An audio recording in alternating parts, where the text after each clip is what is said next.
Hey monkeys, how you doing? Damien Keys here. In every town and every city, there are loads of local bands trying to make it to the top. Trying to succeed, get a record deal, sell 1 million records, all that kind of stuff. Fantastic. Then they start gigging, then they start looking around in the local area and comparing themselves to other bands. Now the problem with that is comparing yourself to another local band in your area is kind of pointless because you're comparing yourself against something that isn't successful. So the comparison's pointless. If you're going to compare yourself against a band, compare yourself against Muse or some massive band that you can start to actually raise your game to compete with these guys.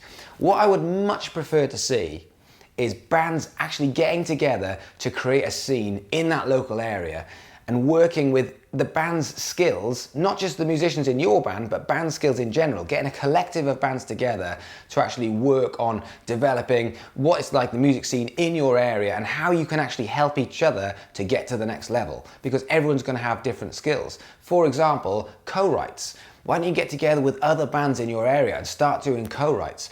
Putting on a night. Imagine if you put on a night in your area and you got 4 or 5 other bands together and you took it in turns to actually play. You didn't just do the same thing every week, but you took it in turns to have different headliners, to get different bands in, but you're all cross-promoting it. Imagine that. Imagine your social media if you've got 4 or 5 bands who are actually helping each other, saying, here's a photo shoot with 2 other bands, we're all together, we're all in this together. Imagine the cross-promotion. Imagine if they've got 1,000 fans and you've got 1,000 fans and this band's got 1,000 fans, all of a sudden, that could end up with 1,500, 2,000, 3,000 fans because you're all helping each other in the same way.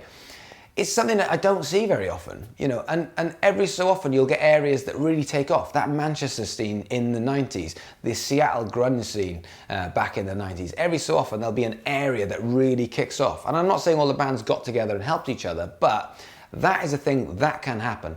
So rather than actually looking around and having this local rivalry, which is pretty pointless to be fair, and going, oh, I don't like that band, no, this band's okay, but our band's fantastic, why not say, hang on a minute, that band's doing their thing, we're doing our thing, and this band's doing their thing. Let's all come together and help each other with the skills that we've got to promote this area and ourselves as bands, so we can get more of the industry to take note and come down and see all of us, and we can all help each other to get where we're going to go.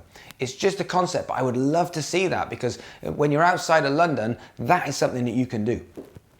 Have a think about it. Look around your local area. You know the local bands, so bring a meeting, go and get them, go and have a chat with them, see what happens, see if you can do something together. I will see you guys tomorrow.